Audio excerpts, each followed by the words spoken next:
Hello students, आज हम कक्षा 8वीं में गणित में प्रश्न संग्रह 7.1 के पहला और दूसरा सवाल हल करेंगे।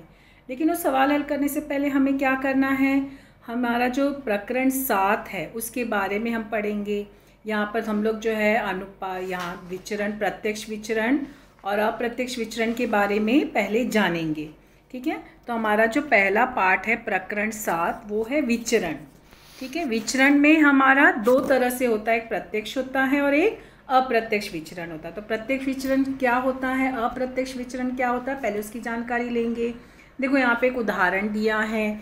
क्या दिया है, 1 दर्जन कॉपियों का मूल्य 240 रुपये हो तो 3 कॉपियों का मूल्य कितना होगा, 9 कॉपियों का मूल्य कितना होगा, 24 का, 50 का। इसे ज्ञात करने के लिए निम्नलिखित सारणी पूर्ण कीजिए। एक उदाहरण हम लोगों को दिया हुआ है, लेकिन हमें एक पहली जानकारी क्या दी, दिख रहे हो, पहली जानकारी हमको दी गई है कि 1 दर्जन कॉपी का मूल्य 240 है। 1 दर्जन यानी कितना होता है जानते हो, कॉपियाँ जानते हो, नोटबुक होती है। 1 दर्जन मतलब कितना हुआ, 12। 1 दर्जन में 12 कॉपियाँ आती है। देखो यहाँ पर उसका मूल्य कितना दिया, 240 रुपये, यानी 12 कॉपियों का मूल्य 240 रुपये है। ठीक है, अभी तुमको 3 कॉपियों का निकालना है, 9 कॉपियों का निकालना है, 24 का निकालना, 25 का निकालना, क्वेश्चन में दिया है। लेकिन तुम्हारे पास अभी 1 कॉपी का मूल्य तुमको नहीं पता है, तो हम क्या करेंगे, 1 कॉपी का मूल्य निकालेंगे। तो 1 कॉपी का मूल्य कितना होता है जानते हो, 240 को 12 से भाग दोगे तो देखो 12 गुणे 2 24 होता है 20। ठीक है, यानी कि 1 कॉपी का मूल्य कितना हुआ, 20 रुपये। अब 1 कॉपी का मूल्य मिल गया, अब चाहे 3 का निकालो चाहे 9, जितनी भी कॉपियों का बोलो उतनी कॉपियों का तुम लोग निकाल सकते हो। ठीक है, तब यहाँ पे देखो हमें सारणी पूर्ण करनी है। सारणी क्या दिया है कि कॉपियों की संख्या और मूल्य y, कॉपियों की संख्या x बोला है और मूल्य बोला है y। तो देखो यहाँ पर ये 12 और 240 था, पहला हमको दिया हुआ 3। अभी 3 कॉपियों का कितना हो जाएगा, हम 1 कॉपी का कितना निकाले थे, 20 रुपये। तो 3 कॉपी का कितना हो जाएगा, 3 गुणे 20 कितना हुआ, 60। तो हम यहाँ लिखेंगे 60। 9 कॉपियों का कितना हो जाएगा, 9 कॉपियों का 3 गुणे, यहाँ पर 9 गुणे 20, क्योंकि 9 कॉपी है ना और 1 कॉपी का 20 रुपया है, तो 9 गुणे 20 कितना हो जाएगा, 180। ठीक है, तो इस तरह से हम इसको भरेंगे। तो हर जगह जब हम भर लेंगे, यहाँ पर हमारा कितना आया था, 60 आया था, यहाँ पे हमारा कितना आया था, 180। 24 कॉपियों का कितना हो जाएगा, 24 गुणे 20 कितना हो जाएगा, 0, 2 गुणे 4 8 और 2 गुणे 2 4, 480। 50 कॉपियों का कितना हो जाएगा, 50 गुणे 20। हम 20 से क्यों गुणा कर रहे हैं, हमको 1 कॉपी का मूल्य 20 रुपये मिला था ना, हमने क्या किया था, 12 कॉपी का 240 था इसके लिए। ठीक है, तो यहाँ पे कितना हो जाएगा, 5 गुणे 2 10 और 2 0 यानी 1000। ठीक है, अब यहाँ पर देखो तुम्हें जो है ये सारणी मिली। अब यहाँ सारणी में देख रहे हो, अगर हमको इसका अनुपात निकालना हो, इनका अनुपात निकालना हो, तो देखो ये 1/20 हो जाएगा। अनुपात निकालेंगे हमारा तो 1/20 हो जाएगा। देखो हम अगर अनुपात निकालते हैं तो देखो यहाँ पर 1/20, यहाँ पर भी 1/20, यहाँ भी 1/20, यहाँ भी देखो 1/20, यानी कि सब में तुमने देखा सबका अनुपात स्थिर है 1/20। जबकि यहाँ पे 12 कॉपी का 240 रुपया था, 3 कॉपी का 60 रुपया था, 9 कॉपी का 180 था। यानी कि जैसे से कॉपियों की संख्या बढ़ रही है वैसे वैसे मूल्य भी बढ़ रहा है, वो तो हम देखें, लेकिन इनका अनुपात क्या है, सबका स्थिर है 1/20, 1/20, सब में अनुपात हमारा स्थिर आ रहा है। तो देखो हमको सब में अनुपात कितना मिला, 1/20। इसका मतलब क्या हुआ, देखो यहाँ क्या लिखा, इस आधार पे क्या लिखा है, उपर्युक्त सारणी के आधार पे कह सकते हैं कि प्रत्येक जोड़ी में कॉपियों की संख्या x और उसके मूल्य का अनुपात 1/20 है, यह स्थिर है। देखो हमको सब में 1/20 मिला था ना, स्थिर है, स्थिर यानी कांस्टेंट, एक निश्चित मान। तो कॉपियों की संख्या तथा उनका मूल्य समान अनुपात में है। इसका मतलब क्या हुआ, जो कॉपियों की संख्या है और जो उनका मूल्य वो एक समान अनुपात में है। ठीक है, हमने क्या देखा था उदाहरण में कि एक संख्या के बढ़ने पर दूसरी संख्या उसी अनुपात में बढ़ती है। अगर हम एक संख्या बढ़ती तो उसकी दूसरी संख्या, देखो 3 कॉपियों का भी 60 मिला था, 9 कॉपियों का 180 मिला था, उसी अनुपात में सब बढ़ रहा है, 1/20 1/20 सब वही मिल रहा है, लेकिन जैसे कॉपी बढ़ रही वैसे ही उसका मूल्य भी बढ़ रहा है। तो ऐसे अगर जो उदाहरण होते हैं इसको हम कहते हैं प्रत्यक्ष विचरण। इसको हम क्या कहते हैं? प्रत्यक्ष विचरण। ठीक है, क्या कहते हैं? प्रत्यक्ष विचरण। अब इसको लिखते कैसे हैं? जैसे अब यहाँ पे एक मूल्य, एक x था और एक y था ना, कॉपियों की संख्या x लिया और उसका मूल्य y लिया उदाहरण में, तो इसको हम लिखेंगे कैसे? इसको हमने क्या कहा कि x y प्रत्यक्ष विचरण है, लेकिन अभी यहाँ पे शब्दों में न लिख कर, जैसे हमको सवाल हल करना है तो सवाल हल करने के लिए हम इसको समीकरण बनाएंगे, तो इसको हम लिखेंगे कैसे? एक चिन्ह बनाते हैं, ये हमारा एक चिन्ह बनता है। ये जो चिन्ह हम बनाते हैं ना, ये जो चिन्ह बना है इसको अल्फा कहते हैं। ऐसे हम पढ़ेंगे कैसे? x प्रत्यक्ष विचरण y, लेकिन ये चिन्ह को हम कहते हैं अल्फा। ठीक है, ये चिन्ह ऐसे बनता है, देखो ऐसे, ये होता है अल्फा। ये ग्रीक शब्द है, ग्रीक शब्द अल्फा है।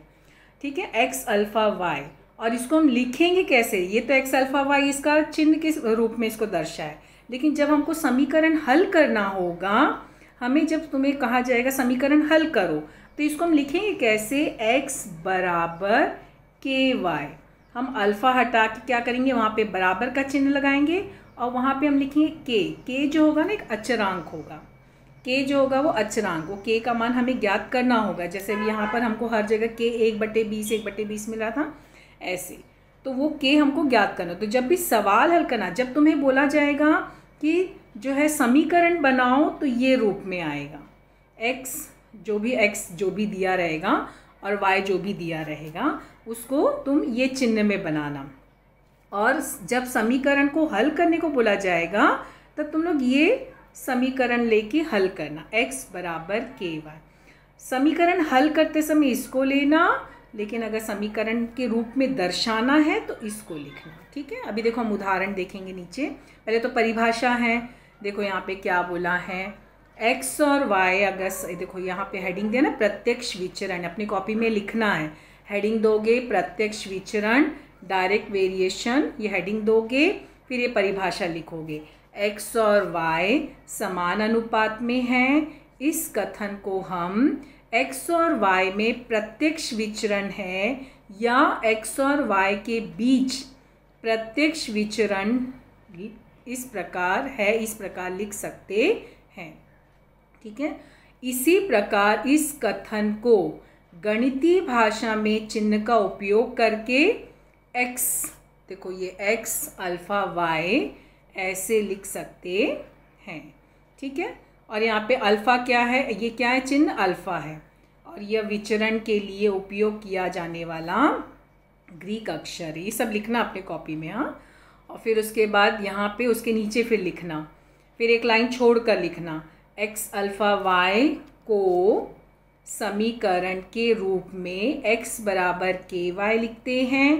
फिर उसके अगली लाइन में लिखना, यहाँ k स्थिर पद है, कॉपियों में पहले सब लिखना है सवाल हल करने से पहले। ठीक है, और फिर उसके बाद नीचे लिखोगे, उसके नीचे लिखोगे x बराबर ky या x बटे y बराबर k। x बराबर ky जो ये समीकरण है, लेकिन अगर तुमको जैसे k का मान ज्ञात करने के लिए आया ना, तो ये समीकरण लगाना x बटे y। ठीक है, तो देखना क्वेश्चन में तुमको क्या बोला है, समीकरण बनाने बोला है तो ऐसे बनाना, लेकिन अगर तुमको बोला है k का मान निकालना तो इसको लेके हल करना। ठीक है, यह विचरण के समीकरण है, k विचरण का स्थिरांक है। यहाँ तक तुम्हें अपनी कॉपी में पहले लिखना है। ठीक है, अब यहाँ पर देखो हमारा उदाहरण जो है दिया है, कैसे दिया है उदाहरण, वृत्त का क्षेत्रफल उसकी त्रिज्या के वर्ग के प्रत्यक्ष समानुपात में होता है। क्या बोला इसको? इसे क्या बोला? निम्नलिखित कथन को विचरण का चिन्ह लगाकर कैसे लिखे गए हैं वो देखिए, उदाहरण दिया है ना। तो यहाँ पे उदाहरण में क्या बोला है, हमको क्या बोला, देखो वृत्त का क्षेत्रफल, वृत्त का क्षेत्रफल के लिए हम लोग चिन्ह क्या लिखते हैं? ए मतलब एरिया, देखो यहाँ नीचे लिखा हुआ है ना। और उसकी त्रिज्या, त्रिज्या को हम किससे लिखते हैं, आर, है ना, रेडियस, त्रिज्या यानी रेडियस आर है। तो यहाँ पे लेकिन क्या बोला, त्रिज्या के वर्ग, वर्ग यानी त्रिज्या आर का वर्ग यानी आर स्क्वायर, त्रिज्या को हम आर लिखते हैं, ठीक है। लेकिन हमें कथन में क्या बोला है, उसका वर्ग लेना है। इसके लिए हमारा कथन कैसे आएगा, ए अल्फा आर वर्ग। हमें बोला ना कि चिन्ह लगा के समीकरण बनाना, बस इतना ही बोला, हल करने के लिए नहीं बोला, तो सिर्फ ये करना। तो हम पहले लिखेंगे, पहले हम लिखेंगे कि वर्ग जो वृत्त है उसका क्षेत्रफल बराबर ए ही लिखते हैं ना, गणित में हम ए ही दर्शाते हैं। अगर मान लो कोई ऐसा संख्या आ गया जिसके लिए कुछ हम दर्शाते नहीं हैं, तब वहाँ पे एक को x मानना और एक को y मानना, ठीक है। लेकिन हमें पता है कि जो क्षेत्रफल उसको a बोलते हैं, जो त्रिज्या उसको r बोलते हैं। इसके लिए हमने पहले यहाँ पे लिखा कि क्षेत्रफल बराबर a, त्रिज्या बराबर r। फिर उसके बाद हम नीचे पहले लाइन में लिखना वृत्त का क्षेत्रफल बराबर a, दूसरी नीचे की लाइन में लिखना उसकी वृत्त की त्रिज्या बराबर r, फिर तीसरी लाइन में लिखना a अल्फा आर स्क्वायर। इस तरह से आंसर लिखा जाता है। ये एक ही लाइन में, यहाँ पे देखो एक लाइन में बता दिया ना, अपने कॉपी में तुम लोग एक के नीचे एक ऐसे करके लिखना, ठीक है। फिर अब यहाँ पे देखो दूसरा उदाहरण क्या बोला है, द्रव का दाब P उस द्रव की गहराई D के प्रत्यक्ष विचरण में है।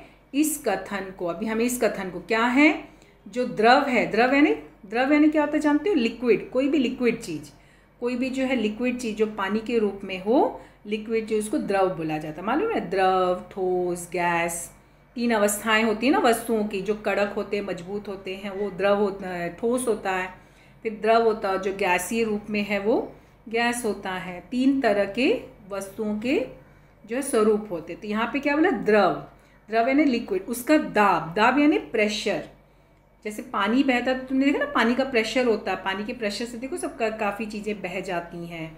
तो इसके लिए अब यहाँ पे द्रव कौन सा है वो हमको नहीं दिया, हमको सिर्फ बोला द्रव का दाब। तो दाब को इंग्लिश में प्रेशर बोलते हैं, इसके लिए यहाँ पे लिखा गया P, प्रेशर को P से दर्शाया जाता है। उस द्रव की गहराई, डेप्थ, गहराई यानी डीप, जैसे नदी होता है, समुद्र होता है, उसकी गहराई नहीं होती, नीचे तक लोग जाते हैं तो उसको गहराई बोलते हैं, यानी डेप्थ। इसके लिए यहाँ पे उसको किससे दर्शाया, D से। तो यहाँ पे क्या बोला है, द्रव का दाब और उसकी गहराई के प्रत्यक्ष विचरण में है। तो हमें अभी इसका सूत्र बनाना, तो पहले हम लोग पहला लाइन क्या लिखेंगे, मैं तुम लोगों को बताई ना, पहला लाइन लिखेंगे द्रव का दाब बराबर P। ये उदाहरण के सवाल हैं, लेकिन जैसे तुमको प्रश्न आया तो कैसे लिखना है, तो पहले लिखोगे द्रव का दाब बराबर P, फिर उसके नीचे लिखोगे द्रव की गहराई बराबर D, फिर उसके नीचे लिखोगे समीकरण, समीकरण क्या लिखेंगे, ये P अल्फा D, ठीक है। ये अल्फा ग्रीक चिन्ह है ना, P अल्फा D, यहाँ पे सिर्फ D है, ऊपर देखो आर स्क्वायर था, ऊपर हमको पहला उदाहरण में हमको ये मिला था। ये हमने आर स्क्वायर क्यों लिखा था वहाँ पे, क्योंकि हमको बोला था त्रिज्या के वर्ग, मगर यहाँ नहीं बोला, यहाँ पे सिर्फ इसको ही बोला, तो ये ऐसे लिखेंगे, ठीक है। तो ये तो उदाहरण के सवाल हैं, ये तो तुम्हें समझने के लिए है। जब स्वाध्याय करना तो तुम लोग इस तरह से आंसर लिखना। अपने कॉपी में यहाँ पे सिर्फ पहले परिभाषा ही लिखना, जो मैं बताई थी ना अभी परिभाषा, उतना लिखना। अभी देखो और उदाहरण है, क्या दिया है, फिर इसके बाद अभी सूत्र, जो समीकरण को हल करना, ये तो केवल समीकरण बनाने का उदाहरण देखे ना, अब हमें उदाहरण है कैसे हल करना है। देखो यहाँ पर क्या बोला है, यहाँ पे क्वेश्चन क्या दिया, प्रत्यक्ष विचरण के चिन्हांकित विन्यास की सभी संकल्पनाएं समझने के लिए दिए गए उदाहरण का अध्ययन कीजिए। अभी हमको उदाहरण दिए हैं, इसका हमें अध्ययन करना। ये सब पहले हम लोग समझेंगे तब तो स्वाध्याय में आएंगे ना। इसके लिए अभी यहाँ पे पहला उदाहरण क्या बोला है, देखो x फिर कॉमा दिया है और फिर लिखा y, मतलब जो x है वह y के प्रत्यक्ष विचरण में, कथन पे ध्यान देना, तभी तुम्हारा समीकरण सही बनेगा और तभी तुम्हारा हल सही होगा। तो देखो यहाँ पे क्वेश्चन में x लिखा है, फिर कॉमा डाला, फिर y लिखा है। ये कॉमा क्यों डाला, मतलब x जो है वो y के प्रत्यक्ष विचरण में है, और आगे क्या बोला है कि x बराबर 5 हो, मतलब x का मान 5 बोला है, तो y का मान 30 होगा। अगर x 5 है तो y 30 हो जाएगा, ध्यान देना क्वेश्चन पे। और क्या बोला है, तो विचरण का अचरांक ज्ञात करें। अचरांक यानी जान रहे हो के, क्या ज्ञात करना है, के ज्ञात करना। तथा आगे क्या बोला, तथा विचरण का समीकरण भी लिखें। तो हमको विचरण का समीकरण भी लिखना है, ठीक है। तभी हम पहले क्या करेंगे, हमारा जो हमको जो दिया है उसको पहले लिखेंगे, फिर उससे हमें क्या मिल रहा है वो देखेंगे, ठीक है। पहले हमको देखो क्या बोला है कि x y के प्रत्यक्ष विचरण में है। इसका मतलब क्या हुआ, x अल्फा y, ठीक है। x जो है y का अल्फा y मतलब उसके प्रत्यक्ष विचरण। फिर जब हम अल्फा हटाते हैं तो मैंने तुम लोग कहा था ना, जब अल्फा हटाया जाएगा तो अल्फा हटाने के बाद बराबर का चिन्ह लगता है और k लिखते हैं। हमें क्या मिला था, x अल्फा y। अभी हमको अल्फ़ा हटाना है तो हमारा क्या हो जाएगा, अल्फ़ा हटा के बराबर और उसकी जगह लिखेंगे के, तो x बराबर के वाई। अभी हमको क्वेश्चन में क्या बोला था कि जब x बराबर 5 होगा तो y बराबर 30 होगा। अभी समीकरण में कथन था ना, तो अब वहाँ यहाँ लिखेंगे x की जगह पे हमने क्या लिखा 5, y की जगह पे हमने क्या लिखा 30। तो देखो अभी हमको k का मान मिल जाएगा। कभी भी ना मैथ्स का जो क्वेश्चंस होते हैं ना, उसमें तुम देखोगे ना तो कथन में सारे आंसर्स रहते हैं। अगर वो ध्यान से कभी भी पढ़ोगे ना तो तुमको सब आंसर समझ में आएंगे। मैथ्स में कभी भी ध्यान से पढ़ना, कथन में ही आंसर्स छिपा रहता है। उसको 2-3 बार पढ़ के समझोगे ना तुम्हें समझ में आएगा।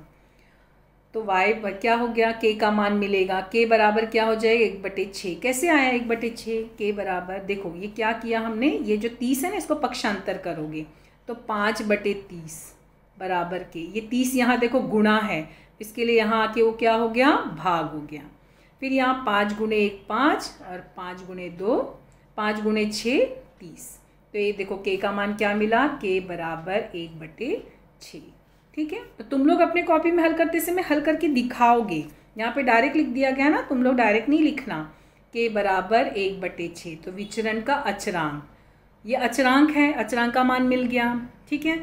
और अभी हमको क्वेश्चन में क्या बोला है, ऊपर अचरांक का मान लेने के बाद देखो पहले तो क्या बोला, विचरण का अचरांक ज्ञात करें। फिर आगे क्या बोला, तथा विचरण का समीकरण भी लिखे। समीकरण भी लिखने को बोला है। तो अभी समीकरण कैसे बनाओगे, हमारा देखो समीकरण का सूत्र क्या है, समीकरण का सूत्र क्या है, x बराबर के वाई। समीकरण क्या है हमारा, x बराबर के वाई, ठीक है। तो हमारा समीकरण कैसे बनेगा, या तो x बराबर y/6 या y बराबर 6x। क्यों ऐसे आया हमारा, ये x बराबर के वाई है ना, तो यहाँ पे क्या हुआ, पक्षांतर किए तो यहाँ पर तुमको आंसर कैसे मिलेगा, यहाँ पर सॉरी x बराबर, तुम्हें देखो इससे निकालोगे, वो आगे वाला ये सही नहीं। यहाँ पे देखो x बराबर के वाई है ना, x बराबर के वाई। तो k का मान हमको क्या मिला 6, तो x बराबर 6y लिखोगे, ठीक है। अगर x का मान निकालना तो x बराबर 6y, लेकिन अगर y का मान निकालना तो कैसे लिखोगे, y बराबर, ये 6 को यहाँ ले जाना, x/6। ये होगा या तो ये समीकरण, या तो ये समीकरण, या तो ये समीकरण, ठीक है। तो हम कैसे समीकरण लिखेंगे, समीकरण लिखने बोला तो लिखना x बराबर के वाई पहले लिखना।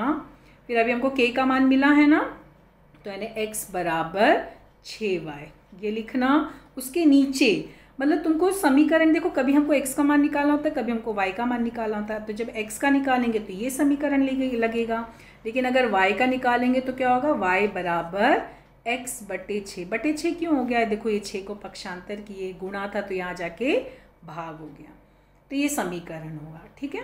तो ये हमारा उदाहरण हल हुआ। अब हम देखो दूसरा उदाहरण देखेंगे। इसमें एक और उदाहरण दिया है, क्या बोला है, मूंगफली की कीमत तथा उसके वजह, सब किताब के उदाहरण के सवाल हैं, इसको पढ़ना है, अच्छे से समझना है, ठीक है। अपनी नोटबुक में परिभाषा लिखना और उसके बाद 7.1 के सवाल हल करना। उसके वजन में प्रत्यक्ष विचरण है कि देखो किसके किसके बीच में, ध्यान दे रहे हो, मूंगफली की कीमत तथा उसके वजन, मतलब मूंगफली जान रहे हो, मूंगफली सिंगदाना हम लोग का रहता है ना, उसको मूंगफली बोलते हैं। वो फली के अंदर रहता है ना, इसके लिए मूंगफली नाम है।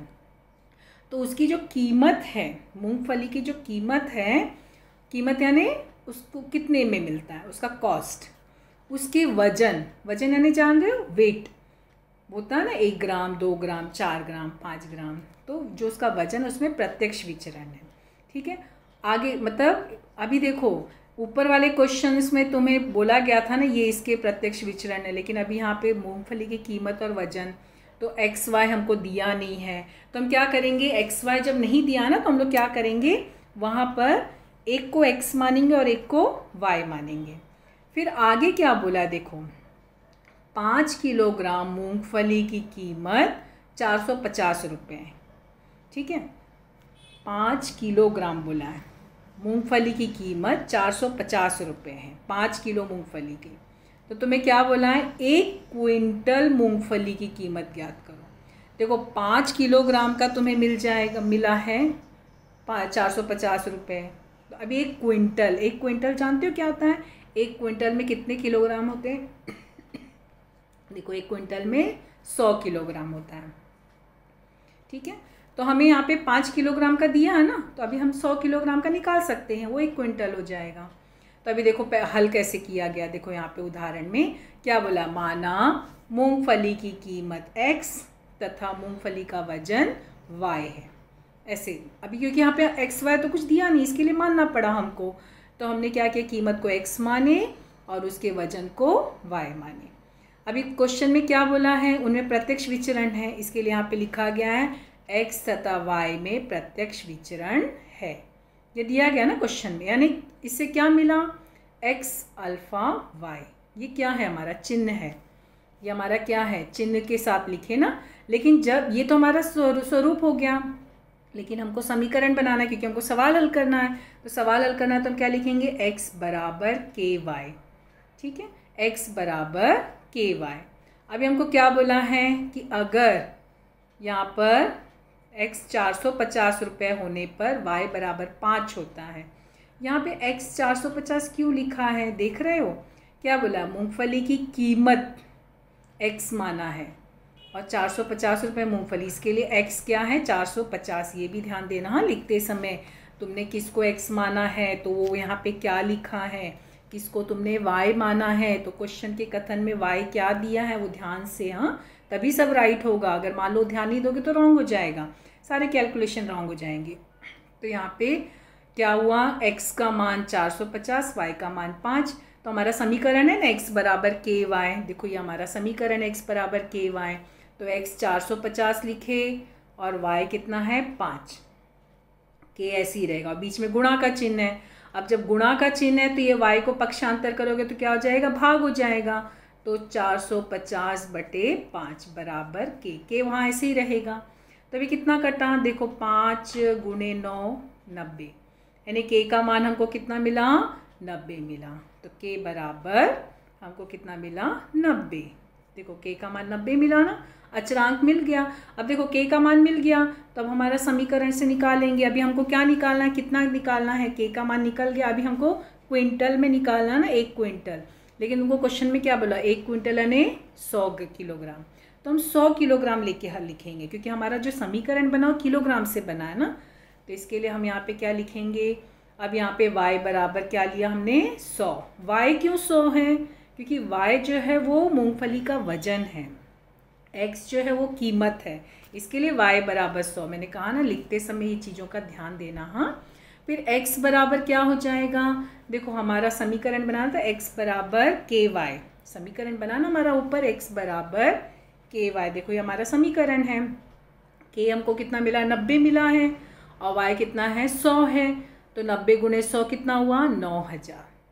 ठीक है, तो अभी हमने हल किया ना तो हम 9000 लिखे, लेकिन जब हम कथन में लिखेंगे ना तो हमको कथन में क्या बोला था, 1 क्विंटल का ना, तो कथन में कैसे लिखोगे, 1 क्विंटल, तो कथन में लिखोगे 1 क्विंटल मूंगफली की कीमत 9000 रुपये होगा। ठीक है, तो इस तरह से ये तो उदाहरण के सवाल हल हुए। अभी हमको कौन सा सवाल हल करना है, प्रश्न संग्रह का। तो अभी हम जो है प्रश्न संग्रह का पहला और दूसरा सवाल ही, इस वीडियो में हम 2 ही सवाल हल कर रहे हैं, बाकी के सवाल अगले वीडियो में करेंगे। तो अभी देखो हमारा पहला सवाल क्या दिया है, ये हमारा प्रश्न संग्रह 7.1। क्या क्वेश्चन दिया है, विचरण के चिन्ह का उपयोग करके लिखिए। अब यहाँ तुमको सिर्फ समीकरण बनाना है, जो चिन्ह क्या बोला है, चिन्ह का उपयोग करके लिखिए, यानी सिर्फ चिन्ह का उपयोग। चिन्ह जान रहे हो क्या है, चिन्ह क्या है जान रहे हो, हमारा चिन्ह जो है अल्फ़ा, अल्फ़ा चिन्ह है ना, ये है हमारा चिन्ह, ठीक है। तो ये चिन्ह लगाना है, तो ये चिन्ह लगा के हमको हल करना है। तो अभी हम कैसे करेंगे, हमको क्या बोला है, देखो पहला हमारा क्या है, वृत्त की परिधि, परिधि सी लिखते हैं। क्यों सी लिखते हैं मालूम है, जानते हो, सरकमफेरेंस, परिधि को सरकमफेरेंस बोला जाता है। तो वृत्त की परिधि उसकी त्रिज्या आर, रेडियस है ना, आर के समानुपात में होती है। तो तुमको कथन दिया है, क्या करना है तुमको, चिन्ह के रूप में। तो देखो पहला सेंटेंस क्या लिखोगे, पहली लाइन लिखोगे वृत्त की परिधि बराबर सी, पहला लिखोगे वृत्त की परिधि बराबर सी, फिर उसके नीचे लिखोगे उसकी त्रिज्या बराबर आर, और फिर चिन्ह लगाओगे। चिन्ह क्या लगाओगे, सी अल्फा आर, ठीक है। तो हम लिखेंगे कैसे आंसर, देखो हम आंसर कैसे लिखेंगे, यहाँ पर लिखेंगे वृत्त की परिधि, यहाँ क्वेश्चन में परिधि बोला है ना, तो वृत्त की परिधि बराबर सी, फिर लिखोगे वृत्त की त्रिज्या बराबर आर, क्योंकि हमको दिया है और ये यही होता भी है ना। फिर सूत्र, तो समीकरण क्या बनेगा, इसलिए सी अल्फा आर, क्या बोला है, वृत्त की परिधि उसकी त्रिज्या के प्रत्येक समानुपात होती है। क्वेश्चन में ऐसे लिखा है, तो आंसर कभी भी ऐसे लिखना, पहला क्वेश्चन, ठीक है। 7.1 का पहले का पहला, वृत्त की परिधि बराबर सी, वृत्त की त्रिज्या बराबर आर, तो सी अल्फा, ये अल्फा है ना, सी अल्फा आर, और फिर इसको अच्छे से बढ़िया से बॉक्स बना देना। ये तरीका होता है लिखने का, ठीक है। एक ही में से कचरा करके नहीं लिखना, अच्छे से लिखना, बढ़िया से, नीट एंड क्लीन।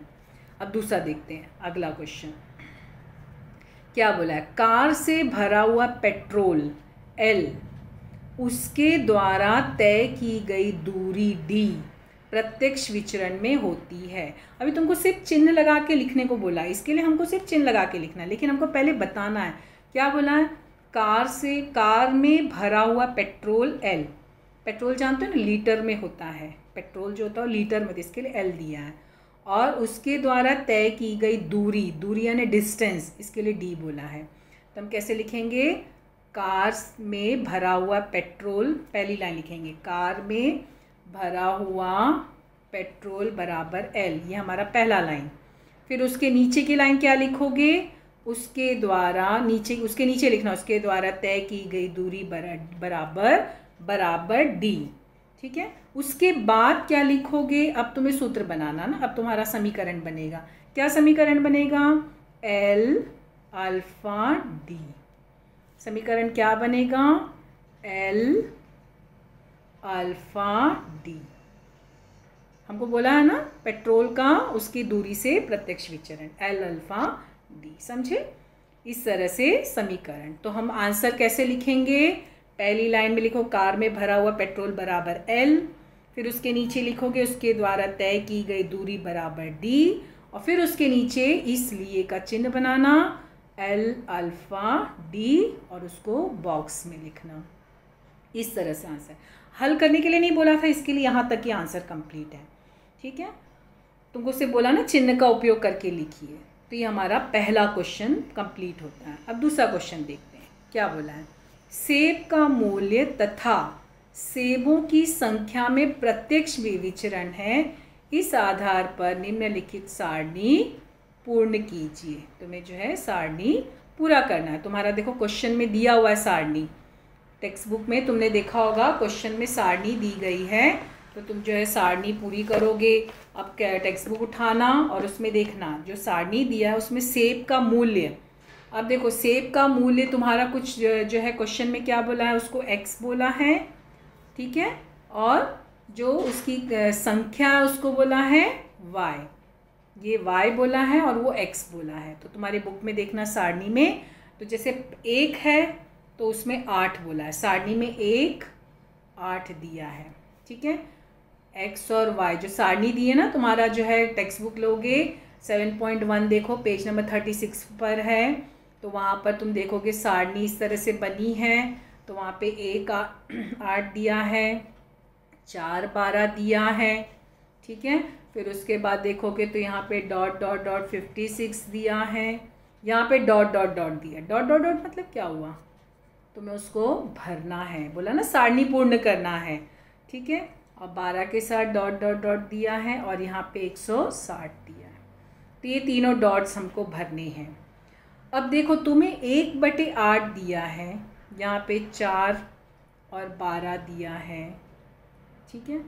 तो तुम्हें क्या करना है, इसको हल करना है। कैसे हल करोगे, तुम्हें क्या बोला है कि यहाँ पे देखो तुम्हें क्या बोला है, सेब का मूल्य और सेब की संख्या में प्रत्यक्ष विचरण है, ठीक है। तो जो मूल्य दिया है, मूल्य का इसमें प्रत्यक्ष विचरण है। क्वेश्चन में देखना जो मूल्य किसको दिया है, मूल्य जो माना है वो कितना माना है, y, मूल्य जो है कीमत को y माना है और संख्या को x माना है। क्वेश्चन में देखोगे ना तो ये ऐसे माना, तो यानी हमारा समीकरण कैसे बनेगा, हमारा समीकरण बनेगा y अल्फ़ा x। क्वेश्चन में जो दिया ना, क्वेश्चन के अनुसार ही हमको बनाना है, तो हमें क्वेश्चन के अनुसार y अल्फ़ा x, हमारा बुक में देखना, तुम लोग बुक में 36 पेज नंबर पे सारणी दी है, ठीक है। तो यानी y अल्फ़ा x हुआ, तो इसका मतलब y बराबर क्या हो गया, y बराबर kx हो गया, y बराबर kx, ठीक है। ये हमारा समीकरण हो गया। अब देखो हमारा जो सारणी दी है ना, सारणी में तुमको 2 जगह x और y का मान लिखा है, तो हम क्या करेंगे, वहाँ पे ना जो x और y का मान है वो लेंगे। एक में 1 और 8 दिया ना पहले इसमें, तो हम वहाँ पे एक को जो है 1 लेंगे, y जो है वहाँ पे 8 दिया है और x जो है वो k दिया है। सारणी देखोगे ना तो y कितना दिया है, y बराबर 8 है और यहाँ पे जो है k का मान निकालना है ना, और x दिया हुआ है x बराबर 1। सारणी में, पहली सारणी में 1 और 8 ऐसे करके लिखा है, तो वहाँ पे y 8 है और x 1 है, और हमारा समीकरण क्या है, y बराबर kx।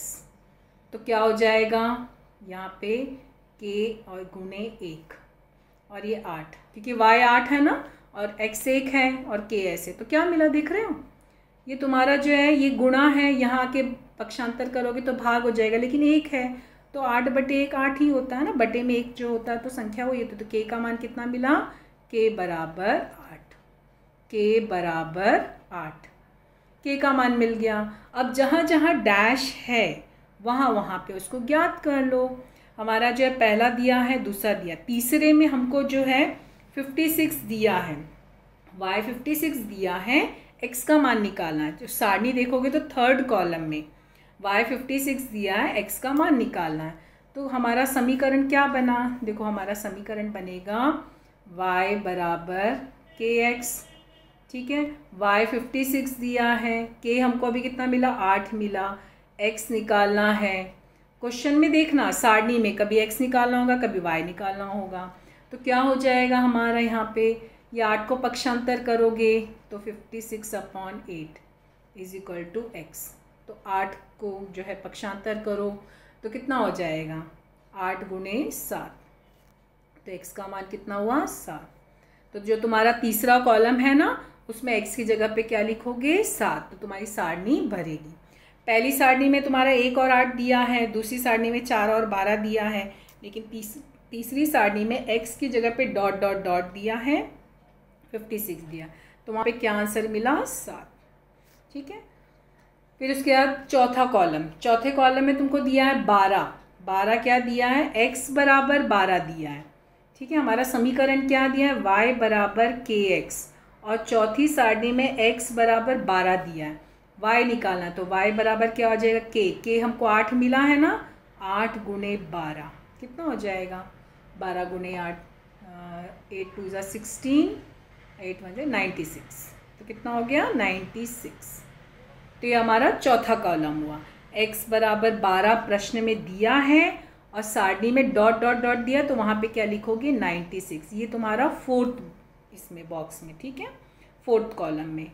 पहला दूसरा ऑलरेडी दिया है, तीसरे में हमको 7 मिला ना x का मान, चौथे में y का मान निकालना था, तो y कितना मिला, 96। फिर अभी देखो पाँचवां कॉलम, पाँचवें कॉलम में तुमको जो है x का मान पूछा है, y का मान 160 दिया है, y बराबर 160 सारणी में दिया है, x का मान पूछा, लेकिन हमारा समीकरण क्या है, y बराबर kx। समीकरण पहले एक बार बना लोगे कौन किसके प्रत्यक्ष विचरण में वो देखकर प्रश्न के अनुसार, उसके बाद हर बार वो समीकरण लगा के, मतलब वो कैसे आया वो लिखने की जरूरत है, डायरेक्ट ये समीकरण लगाना और इसे मान रख के सवाल को हल करते जाओगे।